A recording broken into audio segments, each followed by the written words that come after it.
نسخہ کچھ اس طرح سے ہے کہ جب یہ ڈوکے لگتے ہیں نا کھجور پہ پیلے کلر والے تو ان کو آپ نے اتار لینا ہے کی گٹھلی اس حساب کتاب سے نکالنی ہے آپ نے گٹھلی نکالنی ہے اور اس میں نمک بھر دینا ہے نسخہ دینے والا تو نہیں تھا مگر ماہ رمضان ہے اور دوست بےچارے ٹرک کی بتی کے مگر لگے ہیں کہتے ہیں جی جب تک کوئی چیز جاری کو حاصل کرنے کے لیے نہ ہو تو جاری گواسی جاری گواسی جاری گواسی تو چلیں بچارے کر لیں جی جاری گواسی جاری گواسی جاری گواسی جاری گواسی جاری گواسی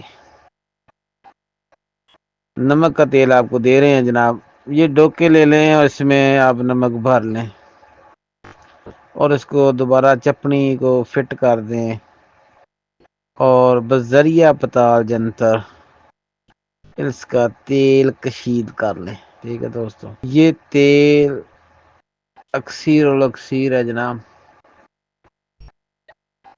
پورا ہی نکل آتا ہے جی لو جی ہون جی کسی نے کیا نا بھی میرے کو کچھ نہیں پٹیا گیا تے اندے کو گاں بھی کچھ نہیں پٹیجنا بہ کے گروپاں چ گلاں ہانکਣیاں تے ہاں کی جاؤ ٹرک دی بتی مگر لگنا تے لگے رہو گل تیل دی آئی ہے تے میں تیل دے دیتا ہے تیل نہ بنے تو میرے کو آ جاؤ ہاں اینوں محفوظ کسی ایسے پانڈے چ کریا جے کہ جندے چ یہ رہ جاوے یہ تمہیں احتیاط میں دس رہا وا محفوظ نو یہو جے بانڈے چ کریا جے کہ جندے چ رہ جاوے نہیں تے رہنا رونا کونی گا پھر کہو یار بھی ساڈا تو تیل کڈھیا سی تے کدھر گیا